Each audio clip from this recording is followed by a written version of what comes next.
indications and investigations of renal diseases with special reference to urinary electrolytes, calcium, phosphorus, parathyroid hormone, etc., osmolality, তারপরে তোমার fractional excretion of sodium, etc. তো সেগুলো নিয়ে একটা discussion আছে, কিন্তু তোমরা নেফ্রোলজি বেসিক না জানলে ওগুলো বলে কিছুই বুঝতে পারবে না। কাজেই আমার মনে হয় বেসিক জিনিসগুলো নিয়ে একটু ডিসকাস করা ভালো। আজকে আমরা একদম বেসিক কিছু জিনিস নিয়ে করি। তোমরা সবাই অ্যানাটমি ফিজিওলজি যথেষ্ট ভালো করে রিসেন্টলি পড়ে এসছো, কাজেই ভালো জানো। ওই ব্যাকগ্রাউন্ডে acute renal failure, chronic kidney disease, এই ব্যাপারগুলো একটু আমরা ওভারঅল ডিসকাস করি। আজকে কিছুটা হবে, পরের দিন আমাদের এটাকে হয়তো কন্টিনিউ করতে হবে। জাস্ট ওপর বলে যাবো, এগুলো জেনে রাখো এখন, পরে যখন থিওরি ক্লাসে আমরা যাবো তখন ডিটেল এগুলো করা হবে। আচ্ছা, তো let's start with the surface anatomy. এটা তো জানি আমরা, we have got two kidneys seen from the back. They are placed just on the two sides of the vertebral column. ওই হচ্ছে আমাদের costovertebral angle। 11th rib আর 12th rib এই দুটো partially cover করে রাখে। 12th rib almost forming a axis of the kidney on both sides. Right সাইডে একটু 1.5 centimetre মতো নিচে থাকে because of the right lobe of the liver. এরপর বেসিক ইউনিট হচ্ছে নেফ্রনটা, জানো সেই ক্লাস 9 থেকে পড়ে আসছো। একদম খুব কুইকলি গো থ্রু করলে একটা গ্লোমেরুলাস আছে, গ্লোমেরুলাস থেকে ওটা যাচ্ছে প্রক্সিমাল কনভলিউটেড টিবিউল, সেখান থেকে লুপ অফ হেনলি, একটা downward limb of loop of Henle আছে, একটা upgoing level limb of loop of Henle আছে, সেখান থেকে distal convoluted tubule, সেখান থেকে collecting duct ultimately forming the pelvic pelvis, gradually ending into the ureter. আর ভাস্কুলেচারটা কি? ভাস্কুলেচার is equally important for the nephron. afferent arteriole, সেখান থেকে renal artery থেকে afferent arteriole যাচ্ছে, ওটা গ্লোমেরুলাস ফর্ম করছে, সেখান থেকে বেরিয়ে এসে efferent arteriole, ওটা পিসিটি, বিসিটি এবং এই লুপ অফ হেনলিকে একটা কাফট করে জড়িয়ে থাকছে, সেখানে রিঅ্যাবজর্পশন গুলো হচ্ছে, কিছু জিনিস আবার ঢুকে যাচ্ছে, ultimately they form together, join together to form the renal vein. এই হচ্ছে মুদ্রা কথা। আরো যদি গ্রস অ্যানাটমিতে যাই তাহলে কি, ওই কিডনি দুদিকে দুটো, বাইরে ফাইব্রাস ক্যাপসুল, তার ভিতরে রেনাল কর্টেক্স, তার ভিতরে মেডালা, মেডালার মধ্যে দিয়ে কর্টেক্স ঢুকে এসছে, সেগুলো হচ্ছে রেজ। এবার ওর মধ্যে মাইনর ক্যালিসেস, সেগুলো জয়েন করে মেজর ক্যালিসেস তৈরি করছে, সেগুলো আলটিমেটলি রেনাল পেলভিস তৈরি করছে। এসে ইউরেটার এসে ড্রেন করছে in the pelvis, in the bladder, vesicoureteric junction. Bladder থেকে নেমে আসছে ইউরেথ্রা গুলো, প্রথমে internal sphincter at the level of the junction between the bladder and the prostate, ওটা হচ্ছে ইনভলিউন্টারি কন্ট্রোল, স্মুথ মাসল দিয়ে তৈরি হচ্ছে। তারপর প্রস্টেটের মধ্যে যে পোর্শনটা, সেটা হচ্ছে প্রস্টেটিক ইউরেথ্রা। তারপরে এক্সটার্নাল স্ফিংটার রয়েছে, এক্সটার্নাল স্ফিংটারের পড়তে পেনিসের মধ্যে দিয়ে যে পোর্শনটা যাচ্ছে, তার মধ্যে মেমব্রেনাস ইউরেথ্রা আছে, স্পঞ্জিয়াস ইউরেথ্রা আছে, finally opening through the external urethra. তো এই হচ্ছে গ্রস অ্যানাটমি। ফিমেল জেনিটাল ট্র্যাক্টে একটু আলাদা, এখানে ইউরেটারি করিফিস দুটো একটু লোয়ার ডাউন ড্রেন করছে, তার নিচে internal urethral sphincter, external urethral sphincter, lengthটা খুব কম, just 4 centimeter. Because of this 4 centimeter, urinary tract infection has got more propensity to get involved in the female urinary tract. 3-4টে কারণ আছে তার। এক নম্বর হচ্ছে small length of the urethra, 2 নম্বর হচ্ছে এই ফিমেল জেনিটাল ট্র্যাক্টে, ভেজাইনাতে যে পিএইচটা ইউজুয়ালি অ্যাসিডিক হয় due to the presence of the Doderlein bacillus. যখন এই রিপ্রোডাক্টিভ এজটা থাকে না, তখনই ডডারলিন ব্যাসিলার পপুলেশনটা খুব কমে যায়, ড্রাইনেস অফ ভেজাইনা হয়, পিএইচটা অত অ্যাসিডিক আর থাকে না। সুতরাং যে জাম তলা থেকে অ্যাসেন্ড করছে সে অনেক বিনা বাধায় ওপরে উঠে যায় এবং সহজে একটা ইনফেকশন হওয়ার চান্স থাকে। আর থার্ড আরেকটা কারণ আছে, সেটা হচ্ছে due to personal hygienic practices. ফিমেলদের ক্ষেত্রে, বেশিরভাগ ফিমেলদের ক্ষেত্রে, in all countries and all ethnic groups, কিছু হাইজিনিক প্র্যাকটিস আছে, they are conducive to development of UTI. কি যেমন 1, 2, 3 করে এগুলো মাথায় রাখতে হবে। যখন পেশেন্ট ট্রিট করবে, সে সরকারি ডিসপেন্সারিতেই হোক বা প্রাইভেট প্র্যাকটিসেই হোক, এগুলো মাথায় রাখতে হবে, পেশেন্টদের এগুলোকে বলতে হবে। 1 নম্বর হচ্ছে মেয়েদের ক্ষেত্রে কনস্টিপেশন হওয়ার প্রবণতাটা বেশি, পায়খানা যাওয়ার প্রবণতাটা কম, জল কম খায়, কনস্টিপেশন থাকে, নানা রকম কারণে, বিশেষ করে রুরাল এরিয়াতে যখনই পায়খানা পেলে সঙ্গে সঙ্গে টয়লেটে গেলে পায়খানার সুযোগটা সবসময় থাকে না, যার ফলে কনস্টিপেশন হয়। Rectum is almost always loaded with স্টুল, ঠিক আছে? তাতে কি হয়, হার্ট এই ইউরেথ্রার উপর একটা প্রেশার থাকে, প্রেশার থাকার জন্য একটা low grade stasis in the bladder often occurs.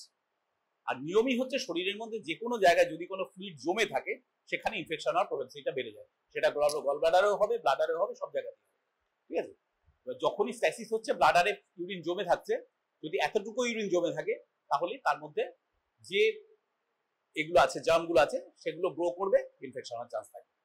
কাজে যাদের কনস্টিপেশন বেশি হবে, সে মেয়েদেরই হোক আর ছেলেদেরই হোক, তারই ইউরিন ইনফেকশন হওয়ার চান্সটা অনেক বেশি থাকে।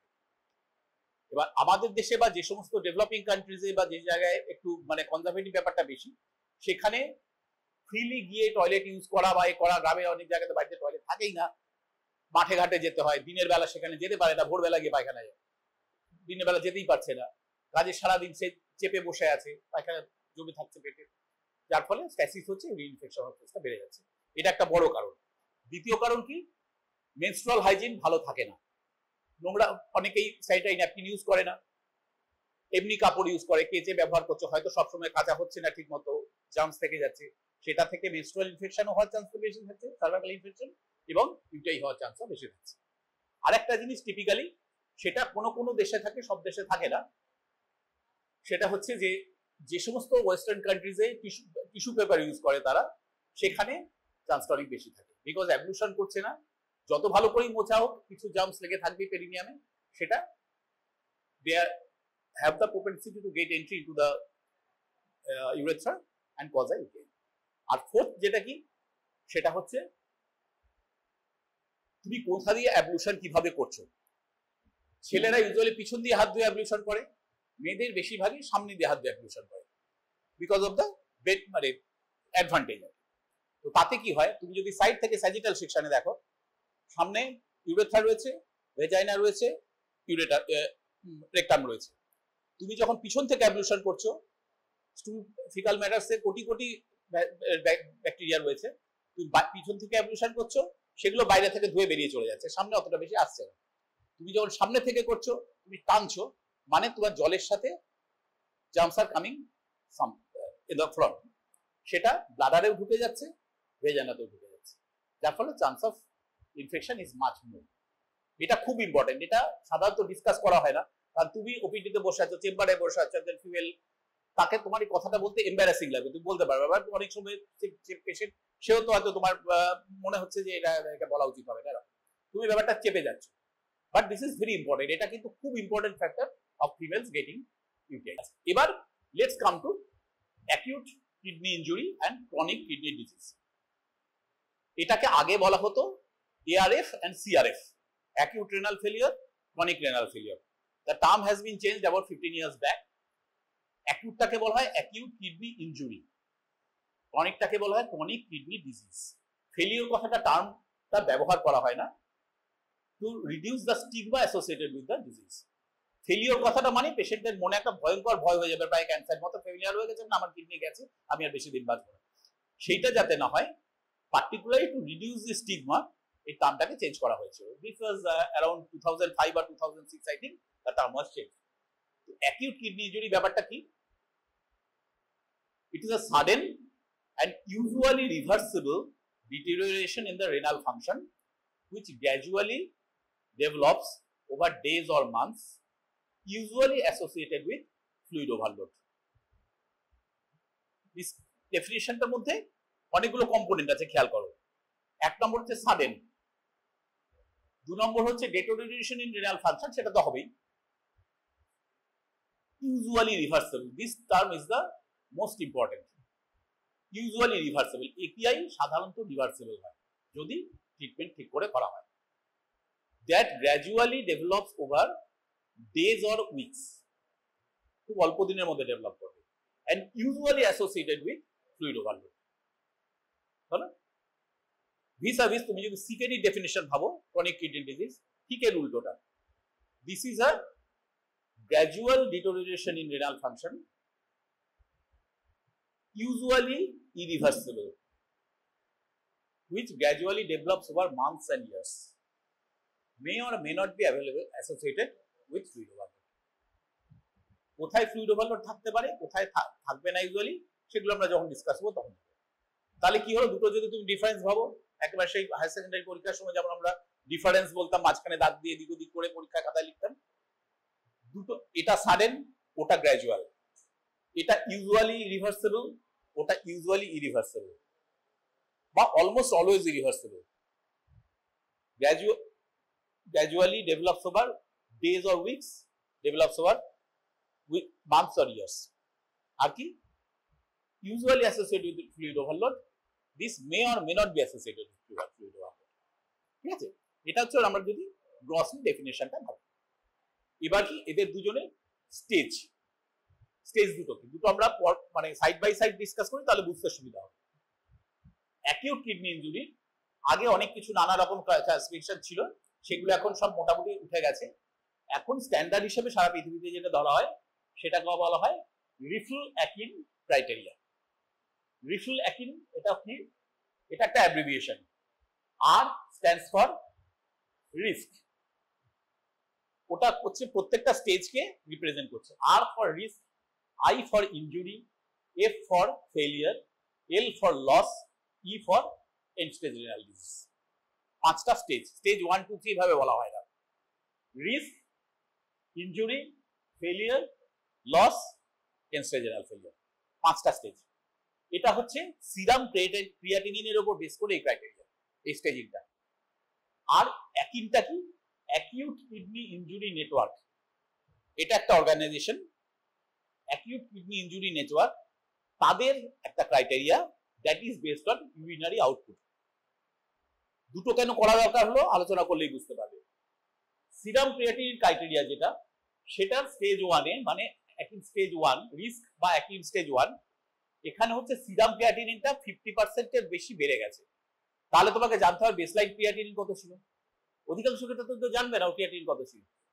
একটা পেশেন্ট তোমার কাছে ইমার্জেন্সিতে ল্যান্ড আপ করেছে, তুমি জানবি করে তার ক্রিয়াটিনিন কত ছিল যদি না টেস্ট করা হয়ে থাকে অন্য কোনো কারণে। অধিকাংশ ক্ষেত্রে থাকবে না। এখানেই আমার একটা হ্যান্ডিক্যাপ হয়ে গেল। উইদিন 6 আওয়ার্স ভর্তি হয়েছে বা ব্যাপারটা অনস্লটটা যখন শুরু হয়েছে, তার 6 আওয়ার্সের মধ্যে তার ক্রিয়াটিনিন লেভেলটা যদি 50% বেড়ে যায়, সেটা আমার স্টেজ 1-এ বা রিস্ক ক্রাইটেরিয়া হচ্ছে। স্টেজ 2, অ্যাকিন স্টেজ 2-তে বা যখন ইনজুরি স্টেজে চলে আসছে, তখন ওটা হয়ে যাচ্ছে 100% এর বেশি বেড়ে গেছে উইদিন 12 আওয়ার্স। যে অ্যাকিউট ঘটনাটার পর এআরএফটা হচ্ছে, একেআইটা হচ্ছে, ধরো একটা ডায়রিয়া হচ্ছে, সিভিয়ার ডায়রিয়া, তারপরে তার থেকে একেআইটা হয়েছে, ওইটাকে আমি প্রিলিমিনারি ইভেন্ট ধরলে তার 12 আওয়ার্সের মধ্যে যদি ক্রিয়েটিনিন মোর দ্যান 100% বেড়ে যায়, it comes to stage 2। Stage 3, akin stage 3 বা ফেলিয়ার স্টেজে এলে সেটা হচ্ছে প্রথম 24 ঘন্টার মধ্যে 24 আওয়ার্সের মধ্যে যদি ক্রিয়েটিনিন 200% এর বেশি বাড়ে, বা যদি অ্যাবসলিউট ক্রিয়েটিনিন ভ্যালুটা মোর দ্যান 350 মাইক্রোমোল পার লিটার হয়, সেটা হিসেব করা মুশকিল। আমরা সচরাচর যেটা দেখি মিলিগ্রাম পার লিটারে ধরি, মিলিগ্রাম পার লিটার হিসেব ধরলে 3.96 মিলিগ্রাম পার ডেসিলিটার, গ্রসে তুমি 4 মিলিগ্রাম ধরো, 4 মিলিগ্রামের ওপর যদি হয়ে যায় উইদিন 24 আওয়ার্স, সেটা তোমার স্টেজ 3-তে এসে গেছে, ফেলিওর স্টেজে। ঠিক আছে, লস মানে স্টেজ 4 কখন না, স্টেজ 3-তে যখন এসে গেছে তখনই you have to start renal replacement therapy, মানে তোমাকে ডায়ালিসিস শুরু করতে হবে। যদি 4 সপ্তাহের বেশি, মানে 1 মাসের বেশি তোমাকে ডায়ালিসিস চালিয়ে যেতে হয়। কখন চালাবে, কি চালাবে, সেগুলো নিয়ে পরে আমরা যখন আলোচনা করবো সেটা পরে কথা। কিন্তু 4 সপ্তাহের বেশি যদি আমাকে ডায়ালিসিস চালিয়ে যেতে হয়, তাহলে সেই স্টেজ 4-এ এসে গেছে, মানে তার লস স্টেজে এসে গেছে। স্টেজ 5 মানে end stage kidney disease, ESRD বলা হতো আগে, এন্ড স্টেজ রেনাল ডিজিজ, সেতে তাতে হচ্ছে রেনাল রিপ্লেসমেন্ট থেরাপিটা যদি 3 মাসের বেশি চালাতে হয়, তার মানে এই কিডনি ইরিভার্সিবল জায়গায় চলে গেছে। যেটা একেআইতে আমরা বললাম ইউজুয়ালি রিভার্সিবল, কিন্তু যেগুলো আনইউজুয়াল, মানে কিছু ক্ষেত্রে ওটা তো ইরিভার্সিবল স্টেজে চলে যাবে, সেগুলো হচ্ছে স্টেজ 5 গুলো, একই স্টেজ 5 গুলো, মানে এন্ড স্টেজ কিডনি ডিজিজ। তখন এটা ক্রনিক স্টেজে চলে, ক্রনিক রেনাল ফেলিয়ার হয়ে গেছে, ক্রনিক কিডনি ডিজিজ হয়ে গেছে, মানে ওর কিডনি আর কিছু অবশিষ্ট নেই। এটা হলো আমার সিরাম ক্রিয়েটিনিন ক্রাইটেরিয়া দিয়ে রিফ্লো। আমার যদি ক্রিয়েটিনটা জানা না থাকে তাহলে আমি ইউরিন আউটপুট ক্রাইটেরিয়া দিয়ে করতে পারবো। This is much more convenient in practical settings. ভেবে দেখো, এটা হচ্ছে স্টেজ 1 এ কি less than 0.5 ml per kg per hour for 6 hours। Patient ভর্তি হয়েছে, আমি তাকে একটা ক্যাথিটার করে দিচ্ছি বা অন্য কোনো ভাবে তাকে খুব নিখুঁত ভাবে তার ইউরিন আউটপুটটা মাপছি। বেশিরভাগ ক্ষেত্রে আমাকে একটা ক্যাথিটার করতে হবে। ক্যাথিটার পরিয়ে দিলাম, পরিয়ে আমি মেজার করছি তার ইউরিন কত হচ্ছে। প্রথম 6 ঘন্টায় আমি যদি দেখি পার আওয়ার পার কেজি তার 0.5 ml এরও কম ইউরিন হচ্ছে। ধরো 50 কেজি একটা পেশেন্ট, তার মানে 50 ইন্টু 0.5 মানে 25 ml করে পার আওয়ার তার কম ইউরিন হয়েছে। মানে 6 ঘন্টায় 150 ml এর কম পেচ্ছাপ হয়েছে, in spite of giving a catheter and a diabetic therapy. সেটা স্টেজ 1 এ আছে। নেক্সট 6 আওয়ার্স এর মধ্যে, মানে টোটাল 12 ঘন্টার মধ্যে, 12 ঘন্টার মধ্যে যদি আমি দেখি 0.5 ml এর কম আছে, তাহলে সেটা স্টেজ 2 তে চলে যাবে। স্টেজ 3 তে কি হবে, আরো কমে গেছে, মানে 24 ঘন্টায় 0.3 ml পার কেজি কম হয়েছে। মানে 50 কেজি লোকটার 15 ml পেচ্ছাপ হচ্ছে পার আওয়ার ইন 24 ঘন্টায়। 24 ঘন্টায় 15 ml মানে কত হচ্ছে, ওই 300 মতো। 24 ঘন্টায় 300 ml এর কম পেচ্ছাপ হচ্ছে পেশেন্ট প্রথম 24 ঘন্টায়। তুমি একে স্টেজ 3 বলে স্ট্যাম্প করে দিতে পারো।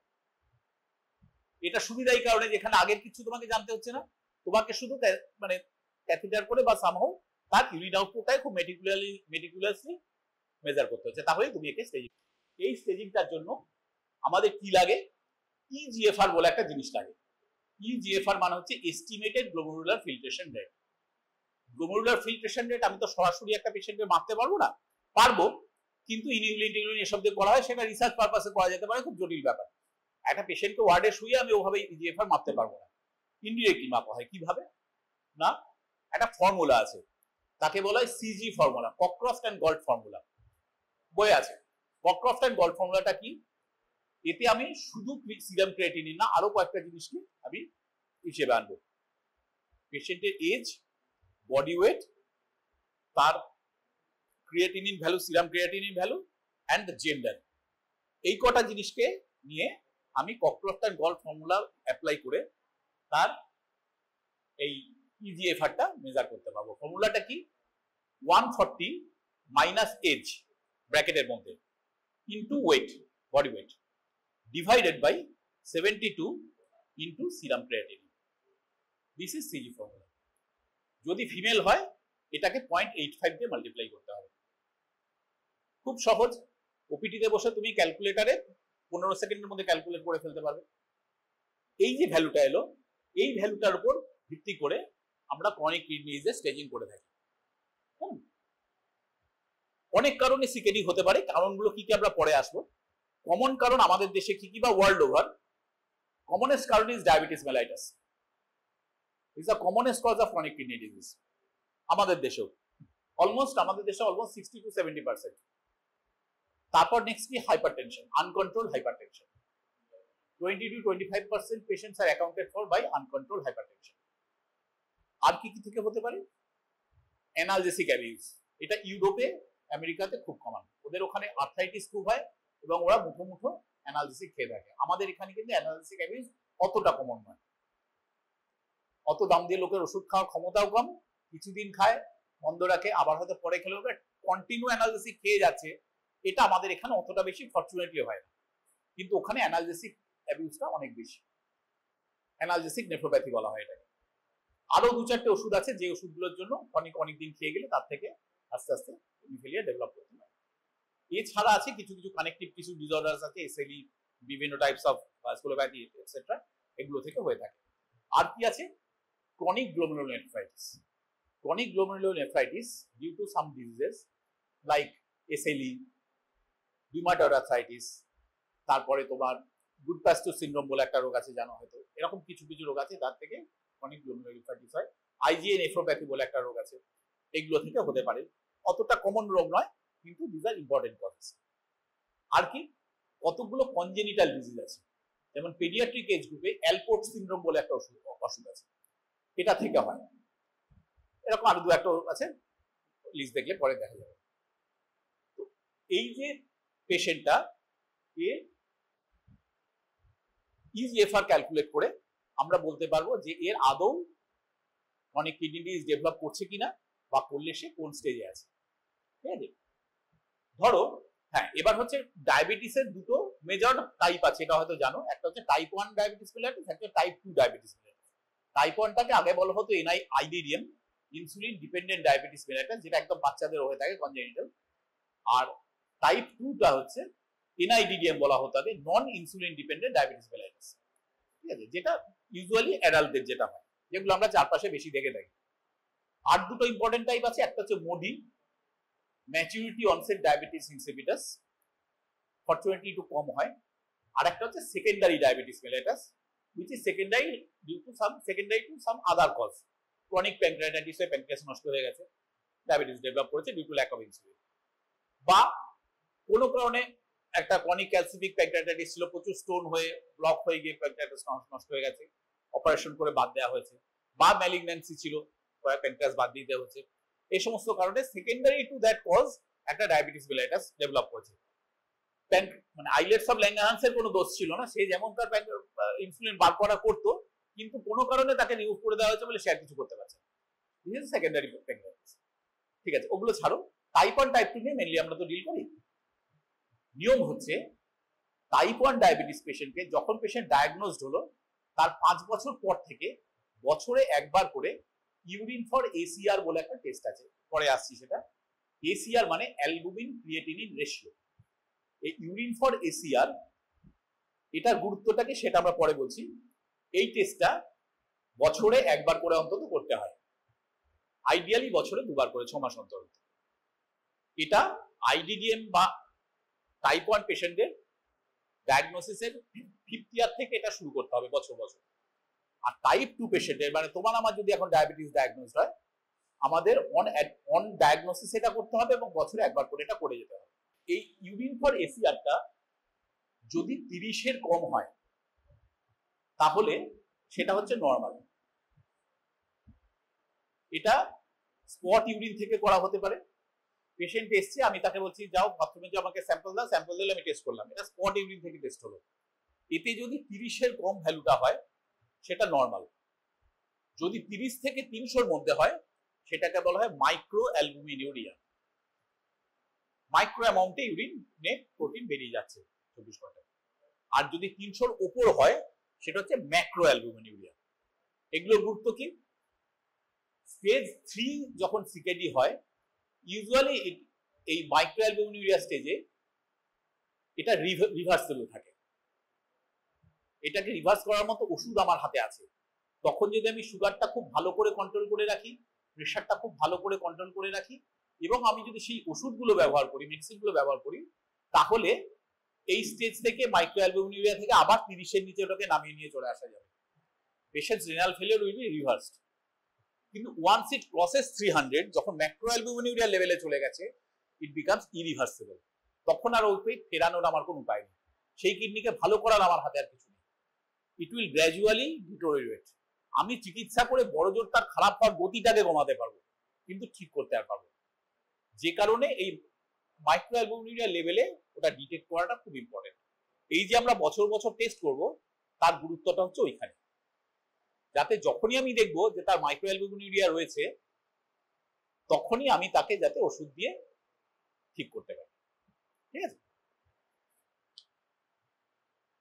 তো এই বলতে বলতে ওখানে এলো। এটার সাথে ওটাকে যদি আমরা কোরিলেট করি, এবার স্টেজ 1 কি, ইজিএফআর যেটা আমরা মেজার করেছি সিজি ফর্মুলা দিয়ে, এখানে গ্লোমেরুলার ফিল্ট্রেশন রেটটা নরমালের চেয়ে একটু বেশি বেড়ে যায়। কেন বেড়ে যায় সেটা যখন আমরা ডায়াবেটিক নেফ্রোপ্যাথির হিস্টোপ্যাথোলজিটা ডিসকাস করবো, অত জটিলতা এখন যাওয়ার দরকার নেই। আমরা যখন ফাইনাল ইয়ারে যখন ওটা নিয়ে ক্লাস করবো তখন ওটা নিয়ে আলোচনা করা যাবে। যখন শুরু হচ্ছে তখন গ্লোমেরুলার ফিল্ট্রেশন রেটটা একটু বেড়ে যায়, কারণ ওই পিসিটিতে যে ফ্লুইড রিঅ্যাবসর্পশন যেটা হওয়ার কথা সেটা ঠিকমতো হয় না, বের হয়, তার ফলে ইউরিন ভলিউমটা বাড়ে। স্টেজ 2 থেকে 60 to 89 হচ্ছে ইজিএফআর, মানে 60 থেকে 90 তুমি ধরো। এই দুটো স্টেজে, স্টেজ 1 হচ্ছে কিডনি ড্যামেজ উইথ নরমাল আর ইনক্রিজ জিএফআর যেটা বললাম, স্টেজ 2 তে kidney damage with mild reduction in GFR.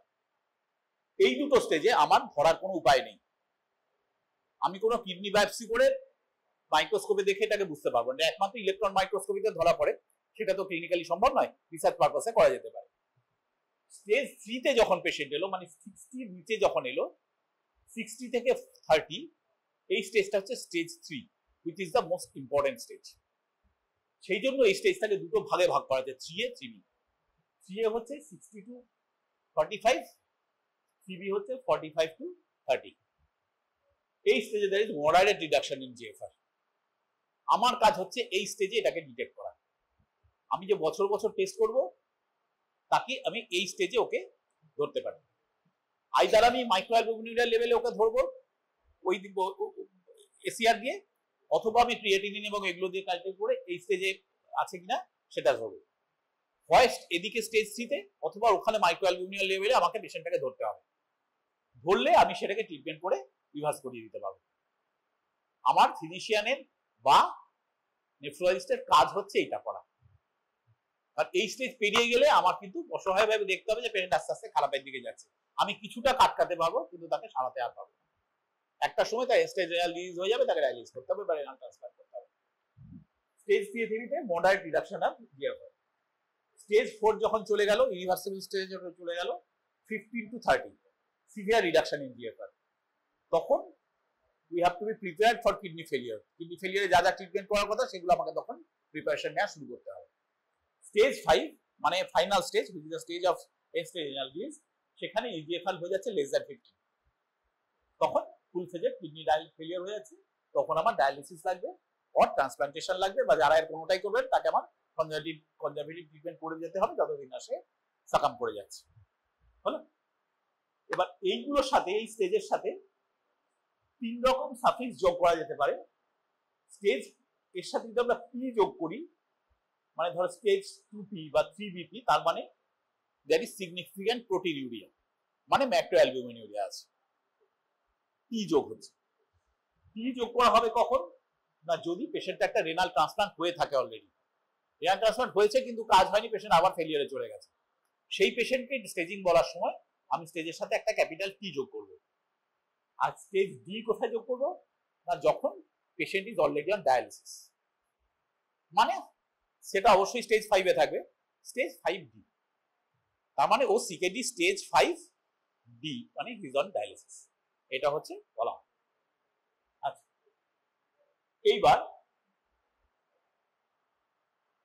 এই ম্যানেজমেন্ট কি, ম্যানেজমেন্ট খুব গ্রসলি ম্যানেজমেন্ট বলে ওই যেটা রিভার্স করা যায় বলছিলাম, সেই রিভার্স করার উপায়টা কি, মেইনলি 3টে। এক নম্বর হচ্ছে যদি ডায়াবেটিক হয়, তার সুগার একদম নিখুঁতভাবে আমাকে কন্ট্রোল করে ফেলতে হবে, টাইট কন্ট্রোল করতে হবে। যদি প্রেশার বেশি থাকে, প্রেশার একদম নিখুঁতভাবে কন্ট্রোল করে ফেলতে হবে। নাম্বার 3 কি, সাম অ্যান্টি হাইপারটেনসিভ গ্রুপস, দুটো গ্রুপ মেইনলি, একটা হচ্ছে এসি ইনহিবিটরস আর একটা হচ্ছে এআরবিস, মানে অ্যাঞ্জিওটেনসিন রিসেপ্টর ব্লকার্স। এরা হচ্ছে most effective in reversing the trend. AC inhibitor বলতে ক্যাপটোপ্রিল, এনারাপ্রিল, র্যামিপ্রিল, পেনিডোপ্রিল এটসেট্রা। এখন এগুলো কোনোটাই অতটা বেশি ব্যবহার হয় না এক্সেপ্ট র্যামিপ্রিল। কেন না, ARBs have got almost similar mode of action and they are safer। ERB মানে angiotensin receptor blocker, সেগুলো কি কি, losartan, telmisartan, olmesartan, azilsartan, irbesartan, valsartan, এগুলো সব ম্যাক্সিমাম কোনগুলো ইউজ হয়, লোসার্টান ইউজ হয়, টেলমিসার্টান ইউজ হয়, olmesartan ইউজ হয়, azilsartan কিছু কিছু ইউজ হয়, অতটা বেশি না। এই ড্রাগগুলো টাইমলি দিলে এবং অ্যাডিকুয়েট ডোজেজে দিলে এগুলো প্রোটিনিউরিয়া কমাবে, এবং শুধু প্রোটিনিউরিয়া কমাবে না, জিএফআর কমাবে, এবং অন্যান্য আরো কিছু কিছু প্লিওট্রফিক এফেক্ট আছে, যাতে এরা নেফ্রোটক্সিসিটির এই যে ইল এফেক্ট গুলো সেগুলোকে রিভার্স করে। আর একটা কি, এমআরএ বলে একটা ড্রাগ ক্লাস আছে, হয়তো জানো, মিনারেলোকর্টিকয়েড রিসেপ্টর অ্যাগনিস্ট। এর মধ্যে দুটো ড্রাগ মেইনলি আছে, যেটা ইউজ হয় এখানে, সেটা হচ্ছে ফিনরেনন বলে একটা ওষুধ আছে, ফিনরেনন। এখনো খুব ওয়াইডলি ইউজড হয় আমাদের দেশে, কারণ এটা খুব কস্টলি ড্রাগ। যাদের ওই অফিস থেকে রিইম্বার্সমেন্ট হয় বা খুব বড় লোক, তারা ছাড়া কেউ ইউজ করতে পারে না, প্রচুর দামি ওষুধ। ফিনরেননও এরকম রিভার্স করতে পারে। তো আমাদের হাতে এই দুটো ড্রাগ ক্লাস আমাদের হাতে আছে, এসি ইনহিবিটর এআরবিস অর এমআরএস। এই দুটো ড্রাগ আমরা টাইমলি ইউজ করলে ওটাকে রিভার্স করাতে পারি।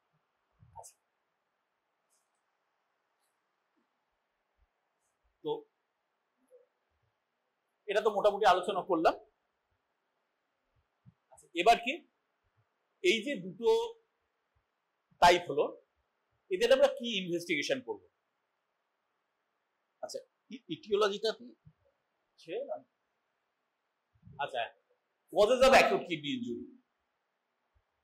অ্যাকিউট কিডনি ইনজুরির কজ অনেক বেশি। ক্রনিক কিডনি ডিজিজের কিছু পার্টিকুলার কজ আছে, যেগুলো গ্রস গুলো তোমাদের বললাম, পরে আবার বলবো। অ্যাকিউট কিডনি ডিজিজের তিনটে টাইপ আছে ইটিওলজিক্যালি। কারণ হিসেবে ভাবতে গেলে তিনটে কারণ আছে। একটা হচ্ছে প্রিরেনাল, মানে the problem lies before the level of the kidneys. এমন কোন একটা কারণ হচ্ছে যাতে কিডনির কোনো ভূমিকা ছিল না, তা আগে থেকেই গন্ডগোলটা হয়ে গেছে, এটা হচ্ছে প্রিরেনাল। তারপর কি renal, the pathology lies at the level of the kidney, কিডনির একটা ইন্ট্রিনসিক কিছু প্রবলেমের জন্য ফেলিয়ারটা হয়েছে। আর কি পোস্ট রেনাল, কিডনিরও কোনো দোষ ছিল না, কিডনির পরে মানে ড্রেনিং যে ইউরিনারি ট্রি, যেটা পেলভিস, ইউরেটার, ব্লাডার, ইউরেথ্রা, এই লেভেলে কোথাও একটা প্রবলেম হয়েছে, যার জন্য কিডনি কাজ করতে পারছে না। এবার কারণগুলো তুমি দেখো খুব কুইকলি। প্রিরেনালের মধ্যে hypovolaemia due to blood loss, diarrhoea, vomiting, diuresis or inadequate oral intake. আর একটা হচ্ছে প্রফিউজ সোয়েটিং, আমাদের দেশে যেটা হয়ে থাকে অনেক সময়। আর কি সিভিয়ার বার্ন থেকে হতে পারে due to loss of plasma and other body fluids. আর কি রিলেটিভ হাইপোভলিউমিয়া, মানে ভলিউম অ্যাকচুয়ালি কমেনি কিন্তু the volume is not available for circulation.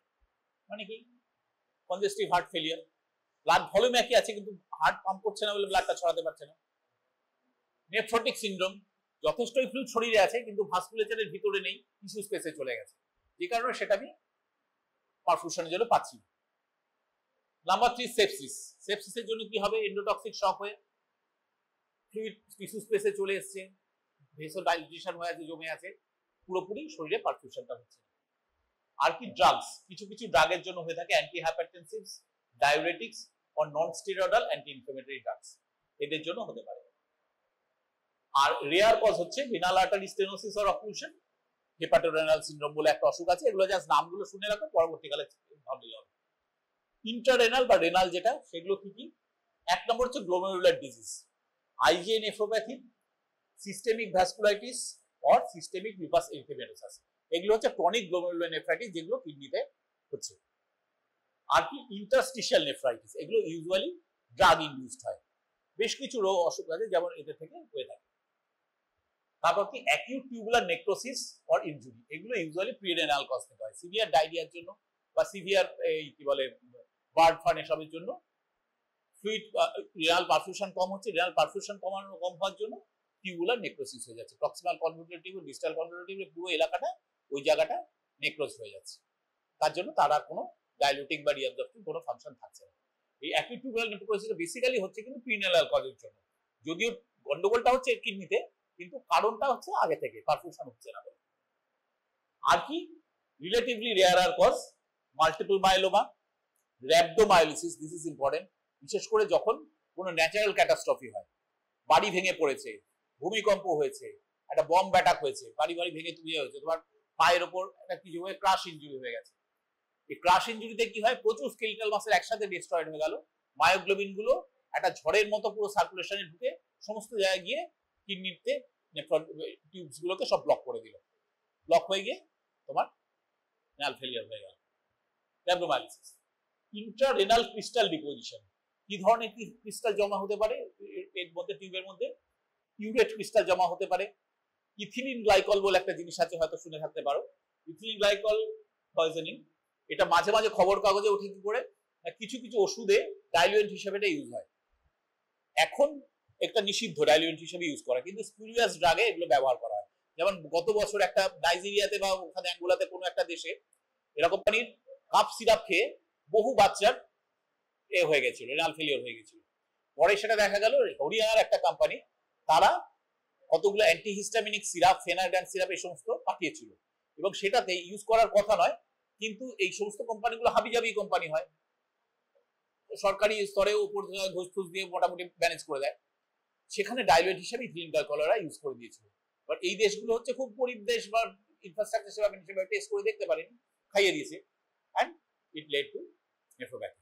এতে কি হলো, সেই সমস্ত কোম্পানিগুলো তো ব্ল্যাক লিস্টেড হয়ে গেল, overall Indian drug industry came into a shadow. আর একটা জিনিস হয়েছিল, তোমরা হয়তো তখন জন্মেছো কিনা আমি জানি না, মানে আমি যখন হাউসটা ছিলাম সেই সময় বাংলাদেশে একবার একটা বিরাট বড় আউটব্রেক হয়েছিল। সেটা হচ্ছিল প্যারাসিটামল সিরাপ খেয়ে। প্যারাসিটামল সিরাপ খেয়ে প্রচুর বাচ্চার রেনাল ফেলিয়ার হয়ে গেছিল ওভার ফিউ মান্থ। সেখানে কি হচ্ছে করতে করতে দেখা গেল যে সেই ওষুধগুলো আবার কিন্তু ওখানেই তৈরি হয়েছিল, এখান থেকে যাওয়া না। ওখানে গিয়ে দেখা গেল যে প্যারাসিটামল সিরাপে ভেহিকেল হিসেবে প্রোপিলিন গ্লাইকল দেওয়ার কথা, ওখানে দাম কম হবে বলে ইথিলিন গ্লাইকল দিয়ে দিয়েছিল। বাংলাদেশের ইন্ডাস্ট্রি যেমন হওয়ার কথা ওই দিয়েছে, তার থেকে হয়ে গেছে। তো ethylene glycol is a important solvent causing this পিগমেন্টেনোপ্যাথি।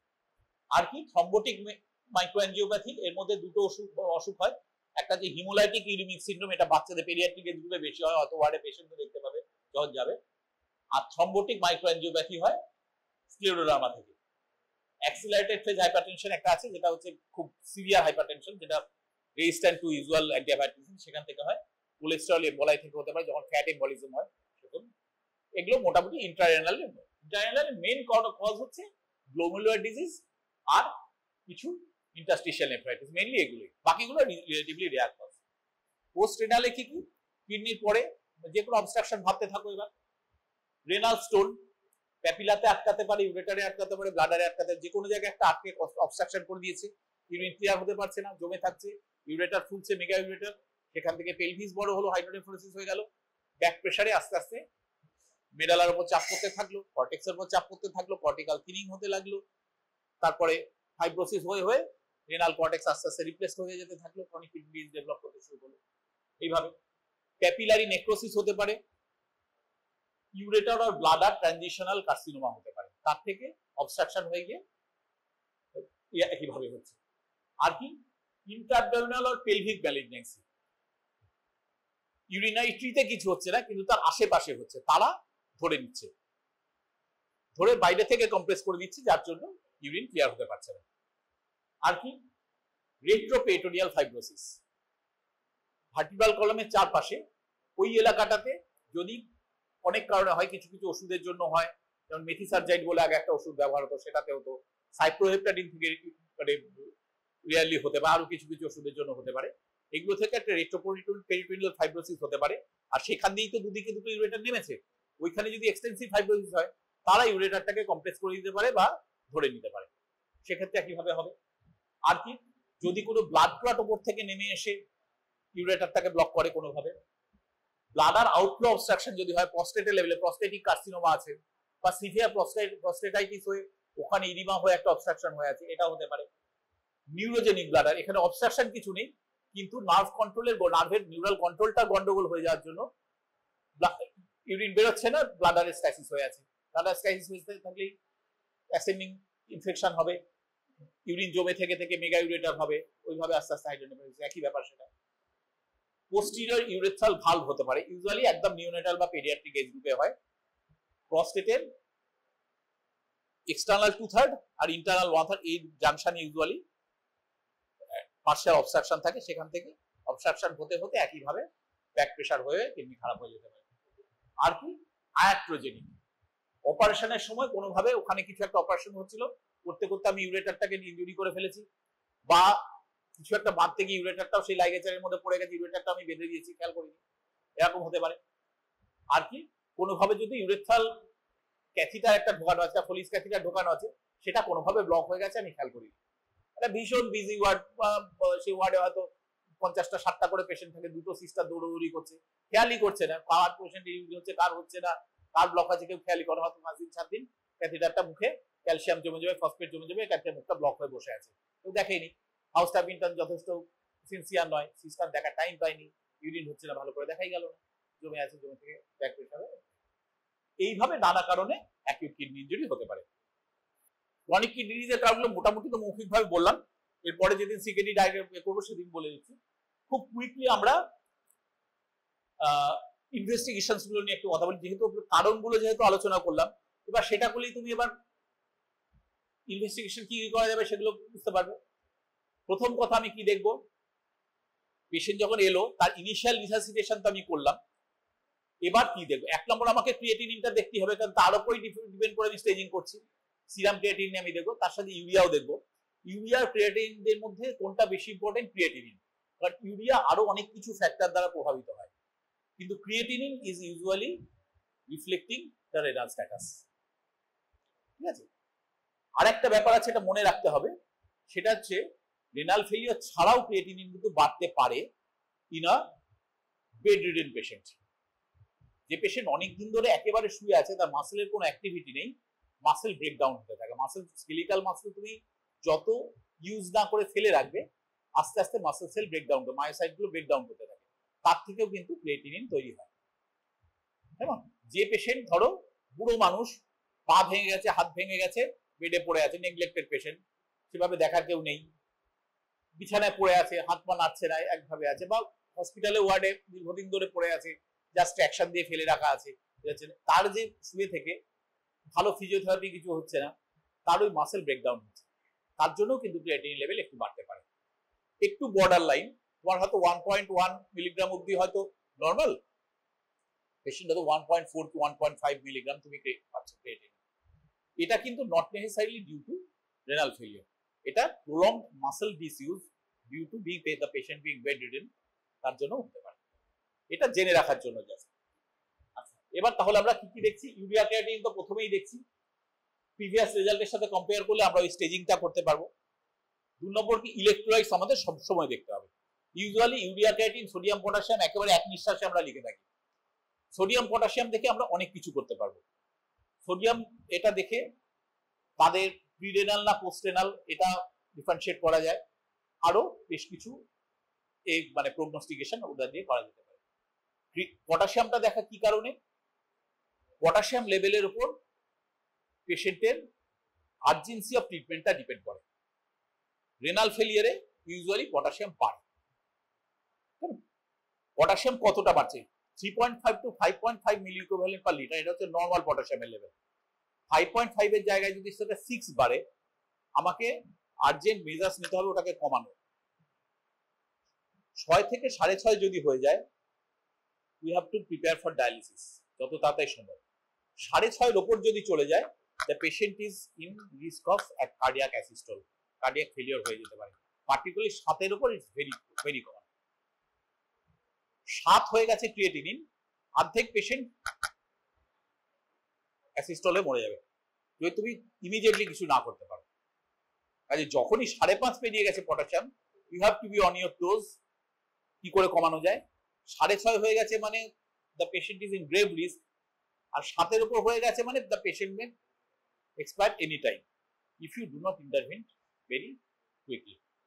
ঠিক আছে, আর কি সোডিয়াম পটাশিয়ামের পরে আর কি কি দেখবো আমি? Calcium and phosphate.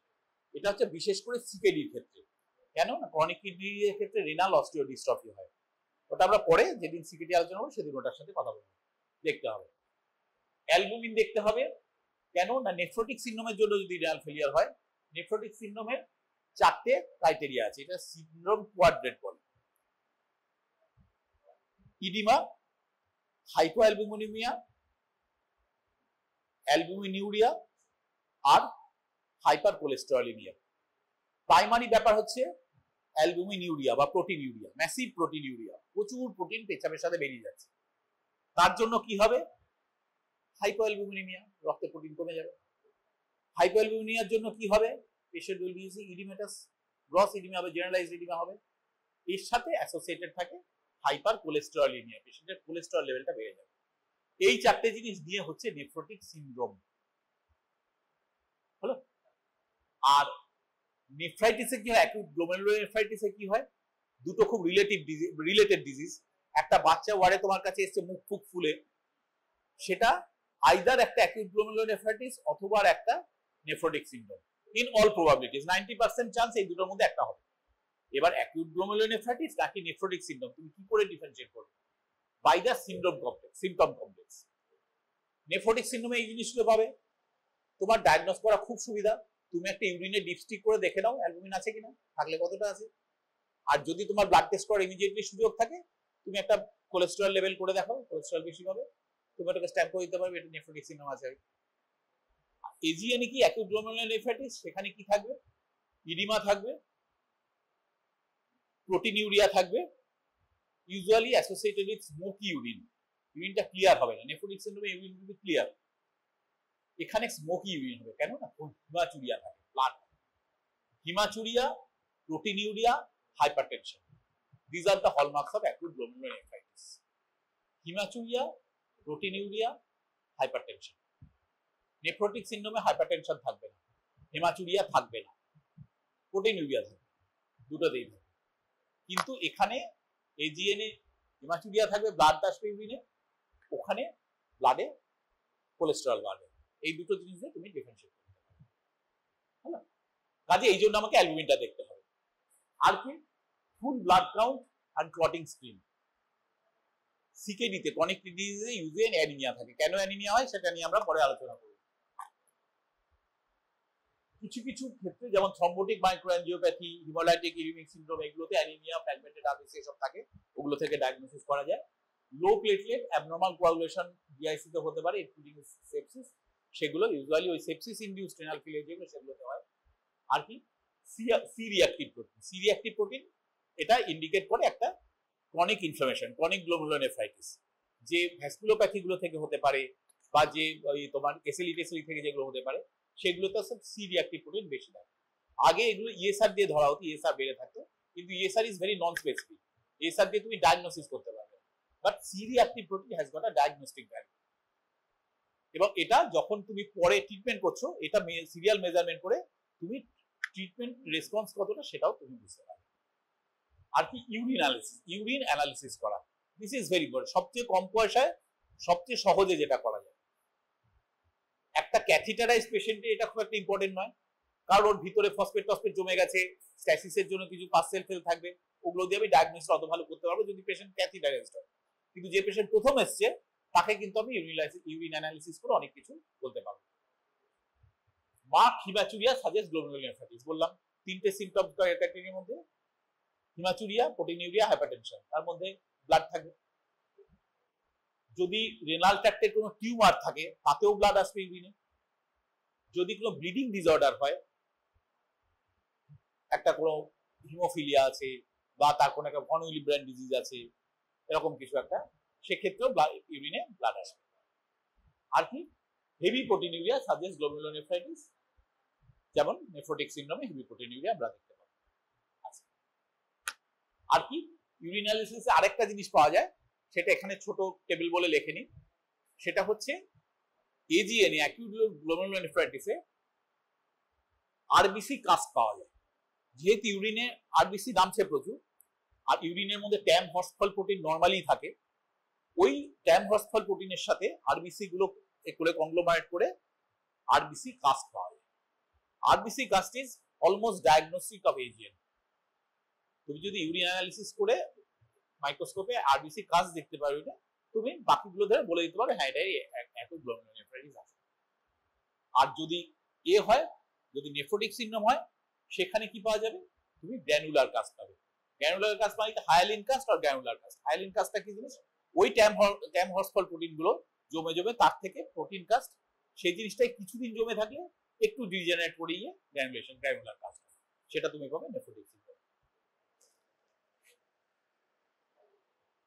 ওই যেটা ইউরিন মাইক্রোস্কোপির কথা যেটা বললাম, আরবিসি কাস্ট, ডব্লিউবিসি কাস্ট, আর কি কি খুব কুইকলি যদি আমরা এগুলো দেখি, যে রেডিওলজিতে কি পাওয়া যায়, রেনাল আল্ট্রাসাউন্ডে আমরা পোস্ট রেনাল কজ যেগুলো আমরা বলেছি, তার প্রত্যেকটাই এই রেনাল আল্ট্রাসাউন্ড থেকে ডায়াগনোস হয়ে যাবে। যে কোনো লেভেলে একটা যদি থাকে, অবস্ট্রাকশন থাকে, বা ব্লাড ক্লট থাকে, বা একটা ইন্ট্রাপোনিয়াল ফাইব্রোসিস থাকে, বা কিছু থাকে, পুরোটাই রেনাল আল্ট্রাসাউন্ডে ধরা পড়বে। আর একটা কি, ক্রনিক কিডনি ডিজিজ যদি হয়, ক্রনিক কিডনি ডিজিজ স্টেজিং করার জন্য রেনাল আল্ট্রাসাউন্ড খুব ইম্পর্টেন্ট। কারণ তুমি স্টেজ 4 স্টেজ 5 এর একটা ডায়াবেটিক নেফ্রোপ্যাথি, তাকে তুমি ইউএসজি করে তার কিডনি সাইজ দেখতে পাবে, কিডনি যেটা নর্মাল সাইজ তার থেকে যদি অনেক ক্রিটিক্যালি ছোট হয়ে গিয়ে থাকে, তার মানে কিডনি কন্ট্রাক্টেড হয়ে যাচ্ছে, গ্র্যানুলার কন্ট্রাক্টেড কিডনি হয়ে যাচ্ছে। প্লাস এদের একটা টিপিক্যাল টার্ম আছে, কর্টিকোমেডালারি ডিফারেন্সিয়েশন ইজ লস্ট। কর্টেক্স আর মেডালার মধ্যে ইউএসজি আল্ট্রাসোনোর যে রিফ্লেকশনটা আছে, দুটোর মধ্যে সোনিক ডিফারেন্স আছে, যে কি রেটে ওটা রিফ্লেকশনটা হচ্ছে। অনেক কিডনিজে কি হচ্ছে, দুটোই রিপ্লেসড হয়ে গেছে উইথ ফাইব্রোসিস, তখন তো আর দুটোতে দু রকম রিফ্লেকশন আসবে না, পুরোটাতে একই রকম রিফ্লেকশন আসবে। সুতরাং দ্য কর্টিকোমেডালারি ডিফারেন্সিয়েশন ইজ লস্ট। এইটা আর কর্টেক্সের যে ইকোজেনেসিটি, কর্টেক্স থেকে যে এটা আসবে, সেই ইকোজেনেসিটিটা কমে যাবে। সো একটা কিডনি, একটা ডায়াবেটিকের কিডনি, তার আমি তিনটে জিনিস দেখে বলে দিতে পারবো যে এই পেশেন্টটা সিকেডি আছে কিনা, থাকলে কোন স্টেজে আছে। 1 নম্বর তার কিডনি সাইজ, 2 নম্বর তার কর্টিক্যাল ইকোজেনিসিটি, 3 নম্বর তার কর্টিকোমেডালারি ডিফারেন্সিয়েশন। এই তিনটে দেখে আমি বলে দিতে পারবো যে এর কিডনি একেবারে এন্ড স্টেজ রেনাল ডিজিজে চলে গেছে, এটা আর কিছু করা যাবে না। কেস টেক্সেতেই হয়, কিছু কিছু জিনিস পাওয়া যাবে। ফ্লুইড ওভারলোড হলে পালমোনারি এডিমা পাবে, যদি পেরিকার্ডিয়াল ইফিউশন থাকে তাহলে তুমি গ্লোবুলার হার্ট দেখতে পাবে, যদি হয় নর্মাল হার্ট সাউন্ড অথচ পালমোনারি এখানে ইডিমা আছে, তাহলে ওর থেকে একটা ব্যাটুইং অ্যাপিয়ারেন্স দেখতে পাওয়া যায়। সিস্টেমিক ইনফ্লামেটরি ডিজিজ হলে ফাইব্রোটিক চেঞ্জ দেখা যায়। এগুলো ছাড়াও কিছু কিছু কারণে, যাতে এইচআইভি বা হেপাটাইটিস বি থেকে অনেক সময় অ্যাকিউট রেনাল ফেলিয়ার হতে পারে, সেক্ষেত্রে আমি সেরোলজি থেকে ওটা ডায়াগনোজ করতে পারবো। আর কি ইসিজি থেকে অ্যাসোসিয়েটেড কোনো কার্ডিয়াক অ্যানোমালি আছে সেটাকে আমরা ধরতে পারবো। প্লাস যদি হাইপারক্যালিমিয়ার জন্য patient impending danger of cardiac failure হয়, সেক্ষেত্রে ইসিজি থেকে আমার ধরো তাড়াতাড়ি পটাশিয়াম টেস্ট করার মতো আমার হাতে কোনো রিসোর্স নেই, আমি একটা ইসিজি করেই দেখে নিতে পারবো, টল পিক টিউব দেখে আমি বলতে পারবো যে হ্যাঁ এর সিভিয়ার হাইপারক্যালিমিয়া আছে। আমি সেটাকে ক্রাইটেরিয়া ধরে নিয়ে ডায়ালিসিসের জন্য দৌড়তে